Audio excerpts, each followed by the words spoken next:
Un cordial saludo a todas las audiencias del Colombiano que nos acompañan siempre en estas charlas especiales con personajes especiales. Hoy les tenemos al profesor Juan Carlos Osorio, el técnico risaraldense, para conversar un poco de fútbol, de todos los conceptos, también de su presente, de su futuro. Profe, nos alegra tenerlo aquí en el Colombiano, como siempre. ¿Cómo ha estado y cómo van sus cosas? Bueno, muy buenas tardes para todos y eh, estamos en modo nueva versión. Entonces, entrenando todos los días, en las mañanas, muy temprano, 5:30, 6 de la mañana y el resto del día ocupándonos, estudiando un poco, viendo mucho fútbol internacional, escribiendo y preparándonos para el próximo proyecto deportivo. Profe, ya todo el mundo conoce su situación, de lo que ocurrió con Nacional, de lo que ocurrió con América. Todos sabemos el anhelo de la selección Colombia, o sea que esos temas no digo yo, ya los conocemos, ya has puesto suficiente sobre eso. Cuéntanos un poquito cuál es el futuro de Juan Carlos Osorio, en qué está pensando sobre todo en su tema de la carrera. Bueno, a mí me parece que a nosotros como grupo, como cuerpo técnico, pero voy a hablar en primera persona para hacerme responsable de mis opiniones o de mis reflexiones. Yo creo que lo que me ha quedado muy claro de estos dos últimos proyectos deportivos es que sin lugar a dudas el juego le pertenece a los jugadores. Bien decía Oscar Cano Moreno que podemos hablar de metodología, pero preferiría yo unirme y hacerle eco a una gran opinión de él, que esto es de jugadorología, porque esto al final depende de los jugadores. Entonces, como para ser muy concreto con el tema, yo creo que si recordamos bien, en la época de la pandemia, Nacional era primero, hasta el momento en que el club decidió salir de Daniel Muñoz. Y pues en ese momento creo yo que el único que se lamentaba de la partida de Daniel era yo, porque como lo manifesté en ese momento y el tiempo lo probó, Daniel es un jugador de selección. Entonces, para ese grupo y para ese proyecto en ese momento fue fatal la salida de Daniel. Y del proyecto América, yo creo que un proyecto ambicioso, por no decir otras palabras ni generar más polémica, no puede salir de 7 jugadores en 10 meses. Entonces me queda como gran reflexión y para compartirla con la audiencia, que indiscutiblemente hay 3 maneras de hacer un proyecto deportivo. Uno, con una inversión muy alta, al mejor estilo de lo que han hecho los últimos campeones de Copa Libertadores. Me refiero a Gremio, a Flamengo, a River, a Boca, donde repatrian o el repatriar jugadores es una constante. Invertir en ese tipo de jugador y aclarar, jugadores entre los 32 y 34 años, no mayores de 34 años.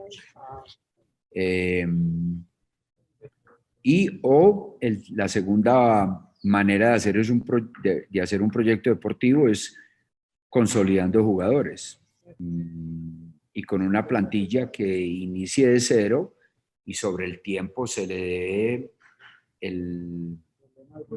valga la redundancia, el tiempo suficiente para consolidar esos jugadores. Y el mejor ejemplo de eso yo creo que es Millonarios en este momento con el profe Gamero. Entonces, A mí me parece que los proyectos deportivos en Colombia no existen. Aquí no se le da continuidad y no hay grandes inversiones, salvo 2 o 3 clubes que los conocemos muy bien y por eso están siempre como favoritos y por eso tienen siempre la mejor nómina del país y pueden rotar y pueden planificar de acuerdo al rival y de acuerdo a sus jugadores, cosa que podemos debatir más adelante. Entonces, de esos 2 proyectos deportivos a mí me quedan muy buenas sensaciones, aprendí mucho, muy agradecido con ambos, con América, con los que me dieron la oportunidad y obviamente que con Nacional, eternamente agradecido por todo lo que ha significado ese club para mí y para mi familia. Profe, yo también le escuché decir que usted se la jugaría por un técnico colombiano, entendiendo que usted fue técnico extranjero en México, y si por ahí sonaba en algún momento, porque sé que no está contemplado ahora, Marcelo Bielsa, porque esa es la admiración que despierta en usted también, Bielsa, ¿no podría tener la oportunidad un Bielsa de pronto de llegar a una selección Colombia? Por recomendación de personas muy allegadas a mí, me sugieren que no nombre tanto a técnicos extranjeros o que no haga tantas quotes de gente del fútbol, pero yo creo que para poder que haya una validez es muy diferente si hablo yo en primera persona, a ver si cito a otros. Entonces, pues me correspondió y creo que es lo mejor. Entonces, de acuerdo a Guardiola, a Lito, a Oscar Cano Moreno, los entrenadores, raya, hombres de fútbol, pongámosles. Entraríamos a debatir qué es un técnico, qué es un estratega, qué es un entrenador formador. Pero hablemos en el contexto general. Entonces hay hombres de fútbol valientes, managers valientes, y hay otros puntos suspensivos, y ahí está la invitación para todos los que están participando de la charla. ¿Cuál sería lo contrario a valientes? Ellos, y por diplomacia, dicen, hay valientes y hay muy valientes. Paréntesis, bueno, y omiten la palabra cobardes para no herir susceptibilidades, ni empezar aquí a debatir que es que el que la tira, el que juega fútbol directo no es valiente, bla, bla, bla. No, hablemos que los inicios del fútbol en 1863 siempre hubo 2 vertientes. El fútbol directo de los ingleses versus el fútbol de pases de los escoceses. Y a partir de ahí y a una hora, cada uno elige con qué idea de juego se identifica. Entonces, digamos que hay hombres de fútbol, entonces managers que son valientes y hay otros que son muy valientes. Ahora, si lo que pensamos en Colombia es modificar nuestra idea de juego, jugar a otra idea cuando es necesario, entonces yo creo que un entrenador como Marcelo le vendría muy bien al país. Ahora, si los que toman la decisión se mantienen en que hay que sostener el DNA y que la posesión no importa si es en el tercio defensivo o es en el tercio medio o es en el tercio ofensivo y que vale o no el juego intersectorial, pues entonces simplemente agacho la cabeza y acepto, porque al final yo no estoy tomando esas decisiones. Pero Alemania la tomó y ya fue campeón en el 2014 con una idea totalmente de juego, diferente. Francia la tomó y ya fue campeona del mundo. Bélgica ha estado muy cerca, muy cerca. Uruguay, que de pronto en algún momento sufrió, ha hecho esa gran evolución. Entonces, yo creo que respetando la necesidad nuestra como país futbolero es ganar de local. Y yo creo entonces que tenemos que buscar jugadores más de corte número 8, más mixtos. Mateus Uribe, Baldomero Perlaza, propio, ¿quién más podemos citar ahí?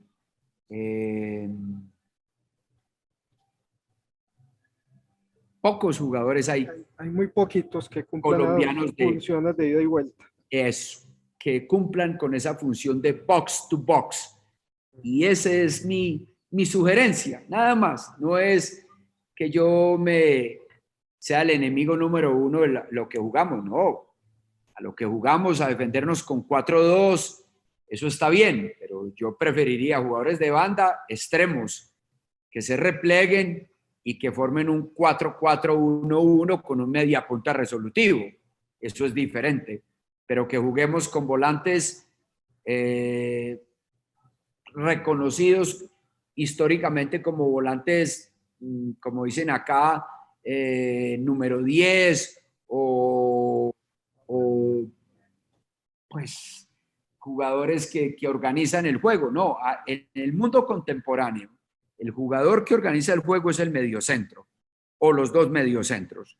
Entonces a mí, por ejemplo, en ese caso me parece a mí que Brian Rovira es de los mejores, Víctor Cantillo, y los tuve a los dos. Entonces, eso es mi sugerencia, pero no es una obligación, ni quiero decir que está equivocado el que juegue de otra manera, ¿no?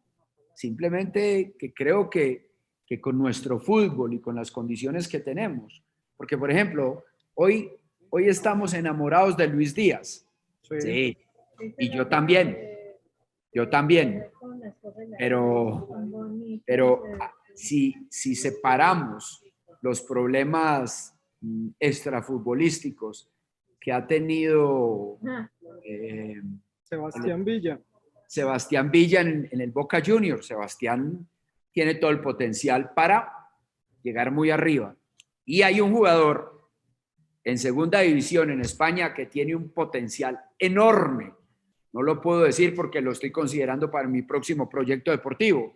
Entonces, colombiano. Aquí, claro, aquí lo que hay que encontrar es quien juega con perfil cambiado por banda derecha. Y a mí me parece que Inestrosa lo podría hacer muy bien.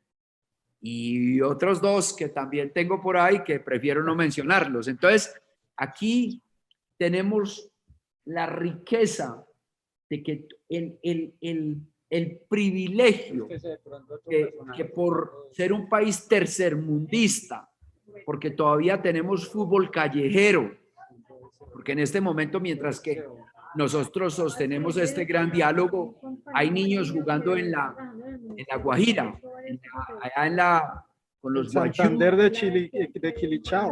allá con los guayú que quieren ser como Luis, o abajo en Santander, perdón, arriba en Santander, en cualquiera de los dos, o abajo en la costa pacífica, en Chocó, que quiere ser el próximo Willington Ortiz. De eso tenemos, de Iner Quiñones, por ejemplo. Pero entonces eso hay que potenciarlo y hay que saber cómo potenciarlo.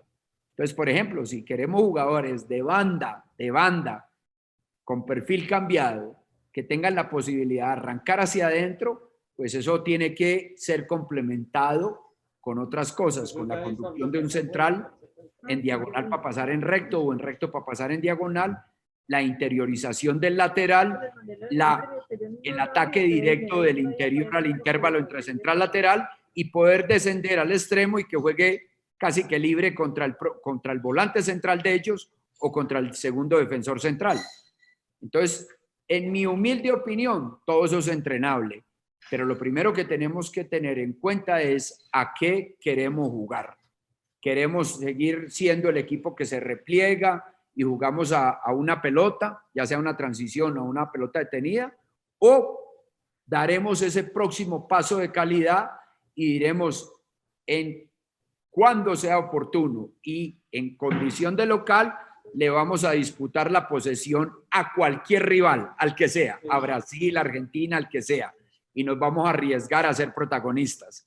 Profe, en algunas conversaciones que he tenido con colegas y normalmente me dicen, es que Juan Carlos Osorio era uno cuando hasta que llegó al Mundial y le ganó a Alemania, y después de ese triunfo es otro. Usted habla mucho de evolución. ¿Cuál es la realidad del Juan Carlos Osorio de antes y el de ahora? Bueno, habrá que preguntarle a ellos, ¿no? Habrá que preguntarle a esas personas que dicen eso de mí, a ver si, no sé en qué sentido lo digan y a qué se refieren.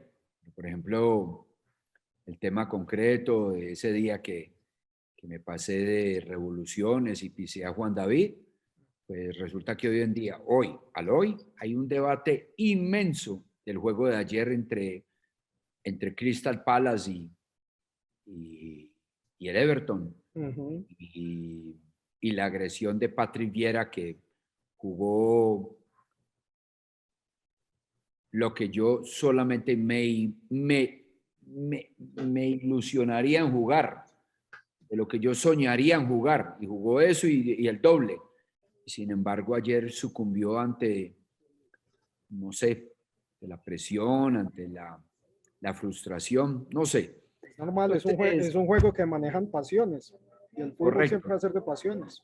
correcto. Entonces, yo personalmente creo que el ser humano, y en el caso concreto mío, nunca dejaremos de cometer errores. De hecho, es mi mensaje a los jugadores que se inician, incluyendo a los que tanto adoro, que son muy pocos, pero a los muy cercanos a mí. Juegue entendiendo que se va a equivocar y va a tratar de solucionar la equivocación. No pensando, es que no, yo no me puedo equivocar, por favor. El mundo del fútbol es así, siempre es un deporte aleatorio y siempre hay aciertos y desaciertos.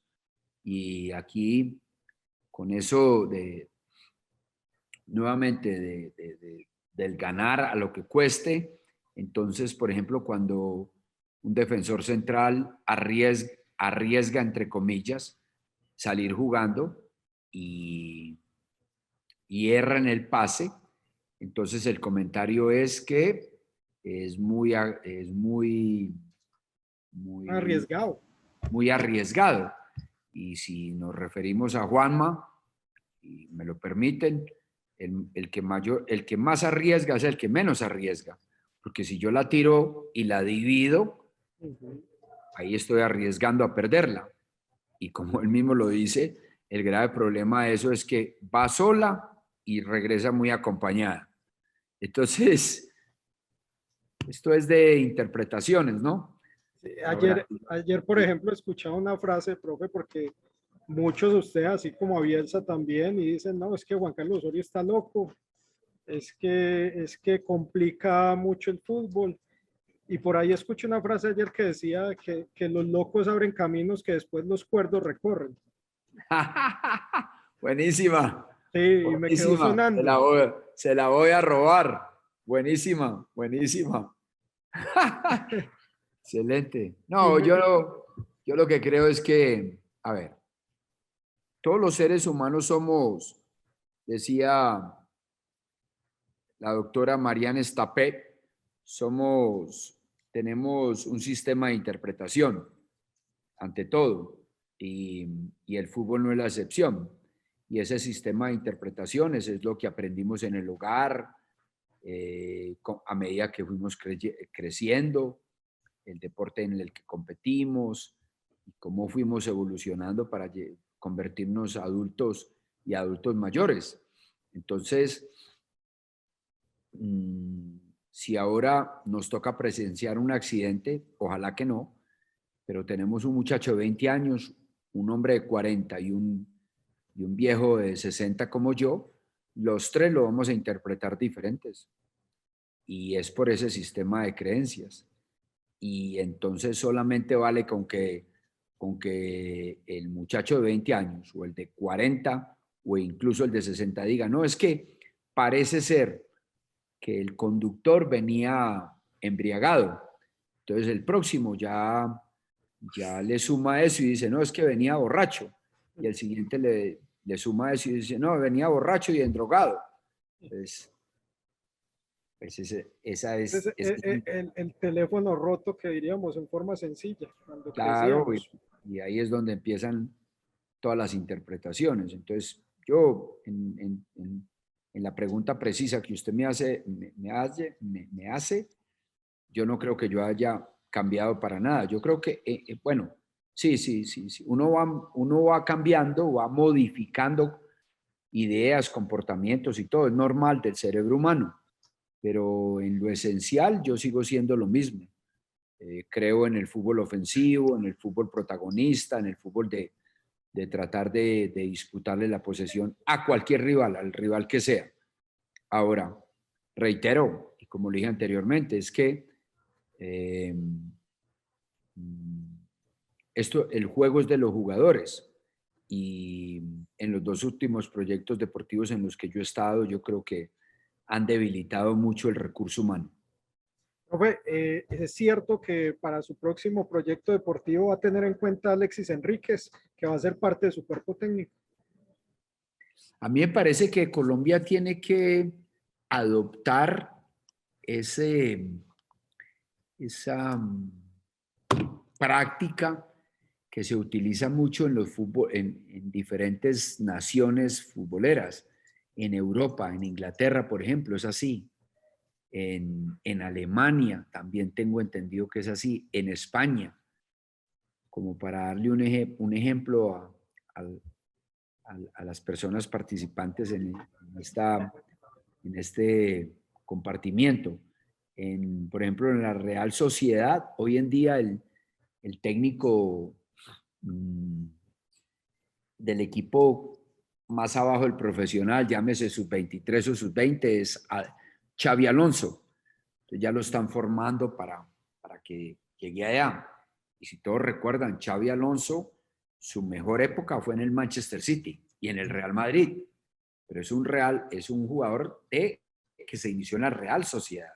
Entonces ellos le dan la importancia y lo quieren candidatizar, le quieren dar la oportunidad. Yo creo que en Colombia tenemos que aprender de eso, por eso, de esa situación, por eso lo dije recientemente.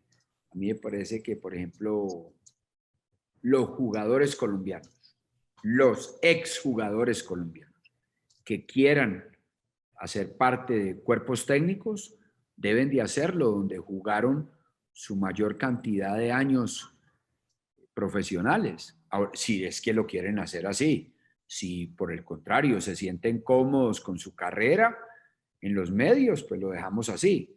Sí. Y yo di varios ejemplos que no sé si valga la pena hablar, pero en el caso concreto, Alexis, en mi opinión, tiene que tener futuro. Primero, ¿por qué? Porque ya cumplió con sus licencias, ya hizo la licencia ALFA y fuera de eso es un hombre que ha mostrado compromiso con su profesión, siendo de la costa atlántica, un muchacho o un hombre con muchos títulos, que entendió que tenía que ser el mejor profesional posible, que valora eso, y a mí me parece que eso junto al cerebro futbolístico que él tiene, a la idea de juego que él tiene, él debe y tiene que tener una oportunidad en Once Caldas, donde se hizo y con el que logró Copa Libertadores y título con nosotros, y o en Nacional. Y al final en su ciudad de origen, en Santa Marta o hasta en Barranquilla. Lo que no pienso que le va a corresponder a Neider Morante si quisiera dedicarse a ser técnico. Me imagino que Neider entonces debería buscarlo acá con Nacional, con los países, con los equipos paisas. Sí. Porque es que es lo más lógico. Entonces a mí me parece que Farid, por ejemplo, Farid y Oscar, los equipos del Valle. Exactamente, estarían interesados. Y así como en su momento lo quiso que en paz descanse Mr. Freddy Rincón, que siempre se quejó que nunca le dieron la oportunidad. Él donde debió haber tenido oportunidad, o en Santa Fe, que jugó ahí, o en los equipos del Valle. Y bueno, y de paso felicitar al profe Pinto porque siempre fue el que le dio la oportunidad. Y que el extranjero, como usted lo dijo ahora, que venga acá es porque hace una diferencia grandísima, grandísima. Y la verdad, bueno, ustedes lo saben, lo que me costó trabajar en México y los maltratos y todo. Y ahora, irónicamente, me da risa con algunos de sus colegas que me llaman a decirme que fue que en México me dieron muy duro. ¿Y es que a usted le parece que me dieron muy pasito con el América o qué? Profe, usted, yo sé que está analizando su nuevo proyecto deportivo, pero todavía se le apuntaría al Ministerio del Deporte. Ah, sí, sí, sí, sí, sí. Sí, sí, sí, sí, sí. En su momento sonó como un chiste, Sí, pero, pero lo que en realidad yo quería decir con eso era que yo creo que como colombiano y orgulloso de ser, que soy un colombiano mm, que cree en la capacidad de los nuestros. eh, yo he buscado la manera de llegar a un sitio donde yo pueda realmente dejar o aportar un legado, eh, que mejoremos el deporte, las condiciones de nuestros deportistas. Por ejemplo, yo creo que un niño, un niño en formación no debe dejar su hogar hasta los 14 años. Entonces, en mi humilde opinión, debe existir una norma que diga, si por ejemplo hay un equipo de aquí de Antioquia que quiera a un niño de la costa pacífica, lo puede traer, claro que sí, pero con una obligación. Lo tiene que traer con su padre y su madre, porque ellos son los que lo van a acabar de formar. Entonces, ese club debe de encontrarle un trabajo a la madre o al padre, no sé a cuál de los dos, ojalá los dos, para que el niño viva en su casa, pero se entrene con un mejor entrenador formador. Nada, pues no quiero criticar a los a los de, a los de, a los de la costa pacífica porque no los conozco, o a los de la costa atlántica, simplemente pensando en que son áreas marginadas, como pasa con los campesinos también, que yo creo que el gran futuro en nuestro país está en eso, en llegar a esas áreas lejanas y que hayan personas allá cultivando y que haya personas allá estudiando y que hayan personas allá jugando, porque ese es el país, es como país y no la superpoblación en las 4 o 5 ciudades más importantes. Pero pues esa es mi humilde opinión. Y entonces yo sí creo que el encargado del deporte en Colombia, el que sea, tiene que mm, tener mucho contacto con esas áreas marginadas, tiene que tener contacto directo con los deportistas de élite, con la gente que los entrena y tomar las determinaciones necesarias, porque indiscutiblemente que creo yo que nuestro deporte nacional es el fútbol, pero ahí seguidito viene el ciclismo, el boxeo, el levantamiento de pesas.